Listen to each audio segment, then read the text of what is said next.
Assalamualaikum warahmatullahi wabarakatuh. Perkenalkan saya Raja Indra Moza dari kelas TIF 4E UIN Suskaryau. Pada kesempatan kali ini saya akan menjelaskan atau mempresentasikan tentang sistem informasi. Sistem operasi yang dalam bahasa Inggrisnya adalah Operation System atau OS adalah perangkat lunak yang berfungsi untuk mengatur dan mengendalikan perangkat keras serta memberikan kemudahan kepada pengguna dalam penggunaan komputer. Fungsi utama sistem operasi adalah untuk melakukan layanan inti umum untuk perangkat lunak aplikasi. Layanan-layanan yang dilakukan oleh sistem operasi seperti akses ke disk, manajemen memori, tugas penjadwalan, dan interface user. Kemudian ada yang namanya jenis-jenis sistem operasi. Yang pertama itu ada Windows. Windows merupakan jenis OS yang terbesar di dunia yang saat ini banyak diadopsi untuk membantu mengakomodir kebutuhan sehari-hari. Mulai dari komputer, instansi, akademisi, hingga kebutuhan pribadi. Sekarang ini Windows menjadi OS terbaik mengalahkan Linux dan operation system lainnya saat ini.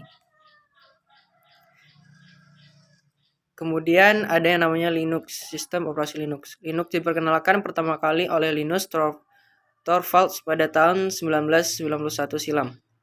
Sistem operasi yang satu ini memiliki sifat open source di mana pengguna dapat memodifikasi dan mendistribusikan kembali secara bebas tanpa perlu lisensi. Kemudian ada yang namanya iOS dan macOS. iOS dan macOS ini biasanya digunakan untuk pengguna iPhone atau Apple yang diluncurkan pada tahun 1984, pertama kali digunakan untuk komputer bernama Lisa. Kemudian ada yang namanya Android. Android adalah sistem operasi yang sekarang banyak digunakan di smartphone.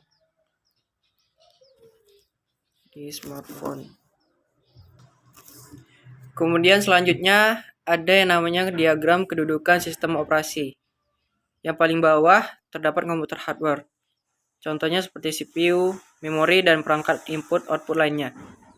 Di atas komputer hardware ini adalah operation system. Kemudian di atas operating system terdapat sistem aplikasi program yang berfungsi untuk menjalankan program-program spesifik. Contohnya seperti word processor untuk mengolah dokumen. Kemudian ada spreadsheet untuk mengolah tabel. Kemudian ada compiler itu untuk mengolah aplikasi seperti Java dan C++. Kemudian ada text editor untuk aplikasi Notepad atau lebih tepatnya ini untuk memodifikasi. Kemudian ada web browser. Contohnya pencarian Google seperti Mozilla, Firefox, Google, Chrome, dan lain-lain. Selanjutnya yaitu tujuan sistem operasi. Tujuan sistem operasi. Sistem operasi membuat komputer menjadi lebih mudah dan menarik serta nyaman untuk digunakan. Yang kedua, sistem operasi atau yang B, sistem operasi memungkinkan sumber daya komputer digunakan secara efisien. Kemudian yang C, sistem operasi yang disusun atau diprogram sedemikian rupa memungkinkan menerima perubahan atau pengembangan baru yang efektif dan efisien. Dapat melakukan pengujian sistem tanpa mengganggu layanan yang telah ada. Selanjutnya, fungsi sistem operasi. Lebih lengkap mengenai fungsi dari sistem operasi adalah sebagai berikut. Yang pertama adalah melakukan pengelolaan memori. Memori adalah tempat penyimpanan data sementara. Data-data yang disimpan di dalam memori akan digunakan oleh CPU atau prosesor dan perangkat input dan perangkat output. Selain itu, sistem operasi akan bertanggung jawab untuk melakukan pengaturan memori. Pengaturan memori sistem operasi mencakup banyak hal, diantaranya adalah menjaga ruang-ruang dalam memori yang sedang digunakan dan program apa yang menggunakannya. Kemudian mengalokasikan dan mendealokasikan ruang memori sesuai kebutuhan. Yang kemudian ada B, mengatur penyimpanan hard disk. Selain berfungsi untuk mengelola memori, sistem operasi juga berfungsi mengatur data yang tersimpan dalam memori utama, bersifat sementara dan jumlahnya sangat kecil. Data-data tersebut kemudian disimpan di hard disk sebagai tempat penyimpanan tetap. Kemudian yang C, manajemen file. Fungsi sistem operasi selanjutnya adalah manajemen file. Informasi-informasi yang ada di komputer disimpan dalam bentuk file.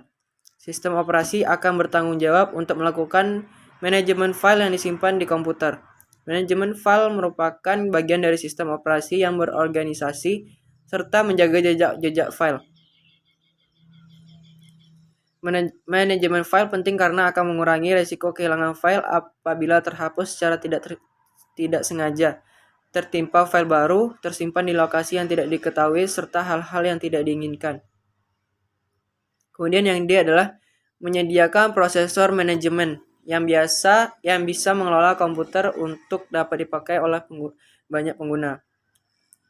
Kemudian yang selanjutnya yaitu E, menyediakan pengelolaan peralatan, device management.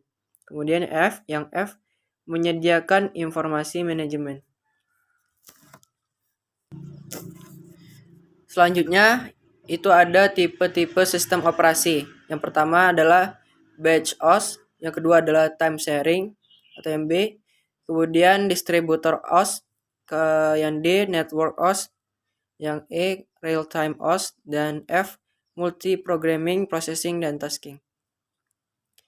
Baiklah, sekian presentasi dari saya mengenai penjelasan tentang sistem operasi.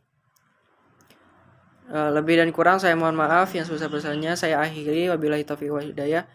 Wassalamualaikum warahmatullahi wabarakatuh.